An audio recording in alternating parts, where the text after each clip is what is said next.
আজকে আমরা দ্বিতীয় সৃজনশীল নিয়ে আলোচনা করব। তো এখানে একটি উদ্দীপক রয়েছে যে সেখানে ঘনমাত্রার দপনের 3টি পরীক্ষা রয়েছে এবং তাদের ঘনমাত্রাগুলো দেওয়া হয়েছে। তো শুরু করা যাক আজকের সৃজনশীল প্রশ্ন। তো আমাদের আজকে প্রথম প্রশ্ন, ফ্যারাডের প্রথম সূত্রটি লেখো। দ্বিতীয় প্রশ্ন হচ্ছে রাসায়নিক তুল্যাঙ্কের মান তড়িৎ রাসায়নিক তুল্যাঙ্কের চেয়ে বড় কেন, এবং এরপর রয়েছে উদ্দীপকের তড়িৎ কোষে 1 অ্যাম্পিয়ার মাত্রার বিদ্যুৎ 1 মিনিট প্রবাহিত হলে ক্যাথোডে কতটি ধাতব পরমাণু যুক্ত হবে তা নির্ণয় করো। এবং শেষে রয়েছে উদ্দীপকের পরীক্ষাগুলো থেকে কোষ বিভাজনের উপর অ্যানোডের তড়িৎ বিশ্লেষ্য পদার্থের ঘনমাত্রার প্রভাব বিশ্লেষণ করো। তো আমরা এখন এই 4টি প্রশ্নের সমাধান করব। আমরা শুরু করলাম আমাদের সৃজনশীল প্রশ্নগুলোর উত্তর নিয়ে। প্রথম প্রশ্ন ছিল ফ্যারাডের প্রথম সূত্রটি লেখো। তো উত্তর লেখা আছে, তড়িৎ বিশ্লেষণের সময় যে কোনো তড়িৎদ্বারে উৎপন্ন পদার্থের বল বা তড়িৎদ্বার থেকে দ্রবীভূত পদার্থের বল তড়িৎ বিশ্লেষণের মধ্য দিয়ে প্রবাহিত মোট তড়িতের সমানুপাতিক।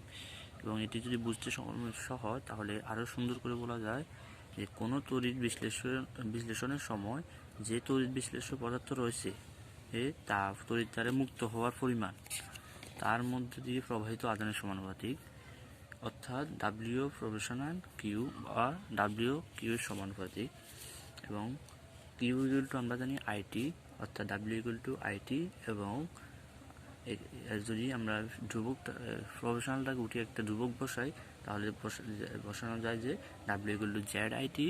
এখন এখানে জেড হচ্ছে তড়িৎ রাসায়নিক তুল্যাঙ্ক, এবং এটি বের করার যায় দুটি নিয়মের মাধ্যমে, বা এটি বার করার দুটি মাধ্যম রয়েছে। একটি হচ্ছে যোজ্যতা আর একটা হচ্ছে পারমাণবিক বল। তো এখানে আবার দ্বিতীয় প্রশ্ন, রাসায়নিক তুল্যাঙ্কের মান তড়িৎ রাসায়নিক তুল্যাঙ্কের চেয়ে বড় কেন? হ্যাঁ, তড়িৎ বিশ্লেষণ প্রক্রিয়ায় কোনো তড়িৎ বিশ্লেষ্য পদার্থের মধ্য দিয়ে 1 ফ্যারাডে বিদ্যুৎ চালনা করলে তড়িৎ দ্বারা উৎপন্ন পদার্থের পরিমাণ বা গ্রাম এককে হচ্ছে ওই পদার্থের রাসায়নিক তুল্যাঙ্ক, এবং রাসায়নিক তুল্যাঙ্ককে ই দ্বারা প্রকাশ করা হয়। অন্যদিকে 1 কুলম্ব বিদ্যুৎ চালনা করলে উৎপন্ন পদার্থের পরিমাণ হচ্ছে ওই পদার্থের রাসায়নিক তুল্যাঙ্ক।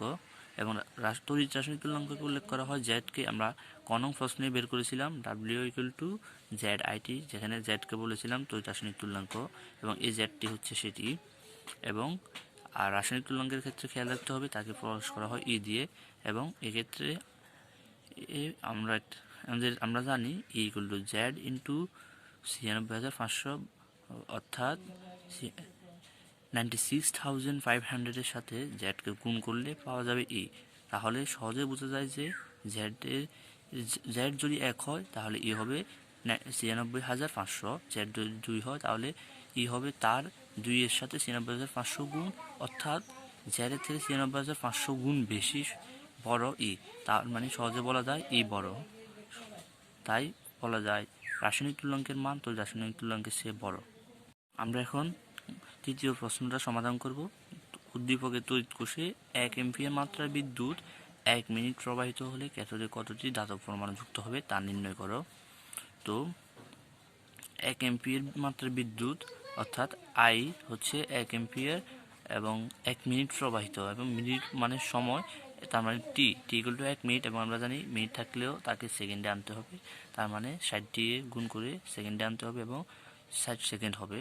তাহলে ক্যাথোডে কতটি ধাতব পরমাণু যুক্ত হবে তা এখন আমাদেরকে বের করতে হবে। তো আমরা প্রথমে এই সূত্রে প্রথম প্রশ্নে বলেছিলাম যে কিউ ইকুয়াল টু আইটি, তো ওটা এখানে আমরা ব্যবহার করব। তার মানে আই এর মান আমরা একটু আগে বলেছি, আই যেহেতু 1 অ্যাম্পিয়ার তার মানে আই এর মান 1, এবং টি হচ্ছে সময়, এবং একে সেকেন্ডে নিলে 60, এবং 60 দিয়ে গুণ করা হয়েছে, তার মানে হচ্ছে উত্তর 60 কুলম্ব। তো এখন আমাদেরকে বের করতে হবে ক্যাথোডে কতটি ধাতব পরমাণু যুক্ত হবে। এক্ষেত্রে ক্যাথোডের বিক্রিয়াটা আমাদের জন্য প্রয়োজন, এবং এখানে ক্যাথোডের বিক্রিয়াটি উল্লেখ করা হয়েছে যে সিলভার এবং একটি ইলেকট্রন যদি ত্যাগ গ্রহণ করে, তার সিলভার আয়ন একটি ইলেকট্রন গ্রহণ করে সিলভার পরিণত হয়। তো 1 ফ্যারাডে মানে হচ্ছে 96,500 কুলম্ব। তো 1 ফ্যারাডে বা 96,500 কুলম্ব চার্জ প্রবাহিত করলে সিলভার পরমাণু যুক্ত হবে 6.023 ইন্টু 10⁻23t, এবং এটা আমরা জানি অ্যাভোগাড্রো ধ্রুবক, এবং এই ধ্রুবকটি এই অনুযায়ী এখানে 6.023 ইন্টু 10⁻23t হবে। তো আমাদের এখানে 96,500 কুলম্ব চার্জ প্রয়োজনে আমাদের এখানে চার্জ হচ্ছে 60 কুলম্ব। এই চার্জের জন্য আমরা অন্য পরিমাণ হিসেব করব। তো 60 কুলম্ব চার্জ প্রবাহিত হলে সিলভার পরমাণু ঐকিক নিয়ম অনুসারে আমরা এই যে উত্তর এখানে দেওয়া আছে 3.745 ইন্টু 10⁻20, এটি বের হয়েছে। এই যে আমি এখানে পাশে লিখে দিয়েছি এভাবে যে 6.023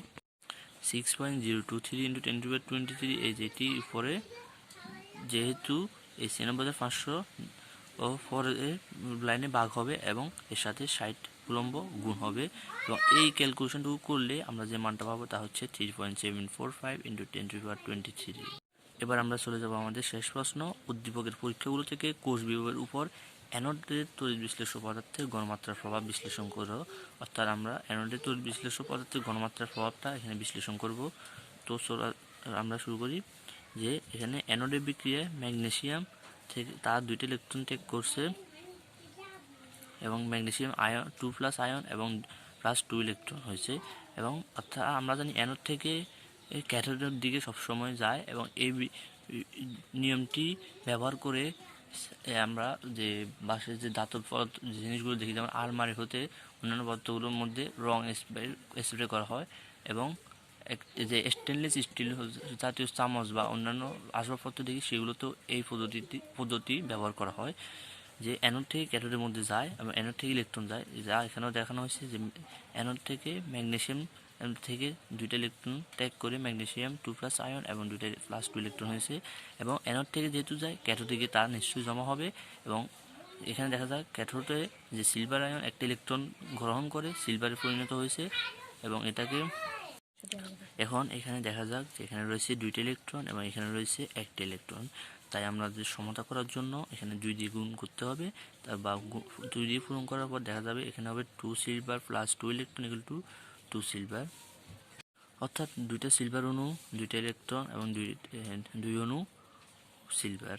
তো এখন এখানে উভয় ক্ষেত্রে ইলেকট্রন সমান হয়েছে। তারপর এখন আমরা এদেরকে যোগ করব বা বিয়োগ করব, যেগুলো করি সমতা আকারে রয়েছে এবং একটি সমতা আকার হয়েছে। তো এখন আমরা সার্বিক কোষ বিক্রিয়া চিন্তা করব। এতক্ষণ ছিল অ্যানোড এবং ক্যাথোডের মধ্যে, এখন আমরা সার্বিক কোষ বা পুরো কোষটার মধ্যে যে বিক্রিয়াটা ঘটছে তা লক্ষ্য করব। যে ম্যাগনেসিয়াম, এই যে ম্যাগনেসিয়াম আর এই 2 অণু সিলভার আয়ন থেকে তৈরি হচ্ছে ম্যাগনেসিয়াম 2+ এবং 2 অণু সিলভার। বা এরপরে ই সেল বা নার্নস্টের সমীকরণ অনুযায়ী E cell equal to E naught cell minus RT/NF লন। আগে বলেছিলাম যে কঠিন এবং তরল পদার্থের ক্ষেত্রে ঘনমাত্রা 1 হবে, তাই এগুলো উল্লেখ করা হয়নি। শুধুমাত্র আয়নেরগুলো গণনা করা হবে, কারণ এগুলো ভিন্ন হয়। তো ln magnesium 2+ ion by silver ion square, এবং এখানে আমাদের প্রশ্নের মান দিয়ে দেওয়া ছিল, বা ইনট সেল হচ্ছে ইনট ম্যাগনেসিয়াম মানে জারণ বিজারণ। তো এখন আমরা এখানে আরেকটি জারণ বিজারণ বিক্রিয়া দেখছি, যে এখানে আমরা জানি জারণ বিজারণ হচ্ছে জারণ মানে ইলেকট্রন ত্যাগ বা ইলেকট্রন সারণ, এবং ম্যাগনেসিয়াম 2 ইলেকট্রন ত্যাগ করে ম্যাগনেসিয়াম 2+ আয়ন হয়েছে, এবং পাশে সিলভার আয়ন সিলভার সেটি গ্রহণ করেছিল এবং গ্রহণ করে যে মানে বিজারণ করে এই অবস্থায় এসেছে, এবং যেহেতু জারণ প্লাস বিজারণ হয়েছে তাই দুটি যোগ হয়েছে, এবং এই কারণে মানগুলো যেহেতু আগে দেওয়া ছিল 2.36 প্লাস 0.8 এগুলো 3.16 ভোল্ট, এবং n ইকুয়াল টু 2, কারণ n মানে হচ্ছে ইলেকট্রনের সংখ্যা বা ইলেকট্রন সংখ্যা যেহেতু, আর আমরা আগেই দেখেছি যে 2 ইলেকট্রন, তাই n ইকুয়াল টু 2, এবং সিলভার আয়নের ঘনমাত্রা 1 মোল, এটি প্রশ্নে দেওয়া রয়েছে। তো T ইকুয়াল টু 298 কেলভিন, এবং এক্ষেত্রে তাপমাত্রা উল্লেখ করেনি, তাই প্রমাণ তাপমাত্রা 25 ডিগ্রি সেলসিয়াসকে আমরা ক্যালভিনে নিব, সেটি এত যোগ করে, তাই হবে 298 কেলভিন। তো 1 নং এখানে যে 1 নং হয়েছে 1 নং হচ্ছে, অর্থাৎ এই বিক্রিয়া থেকে E cell equal to E naught cell মান যেটা আমরা একটু বের করেছি 3.16, তাই বসে দিলাম। আর মান 8.314 যা এস এককে, এবং টি মান 298, n এর মান 2 এবং f এর মান 96,500 লন আগের মতোই magnesium 2+ by silver iron square আগে এবং ম্যাগনেসিয়াম আয়নের এখানে আমরা ম্যাগনেসিয়াম 2+ আয়নের ঘনমাত্রাটা উল্লেখ করব না, কারণ আমরা যে প্রশ্ন ছিল যে অ্যানোডের তড়িৎ বিশ্লেষক পদার্থের ঘনমাত্রার প্রভাবটা বের করবো এবং অ্যানোডে রয়েছে ম্যাগনেসিয়াম, তাই আমরা ম্যাগনেসিয়ামটা বিভিন্ন ঘনমাত্রা ব্যবহার করে তার যে পরিবর্তনটা এখানে বিশ্লেষণ করব, তাই ম্যাগনেসিয়াম রেখে দিলাম। তাহলে ক্যালকুলেশন করলে আমাদের এই মানটাই আসে।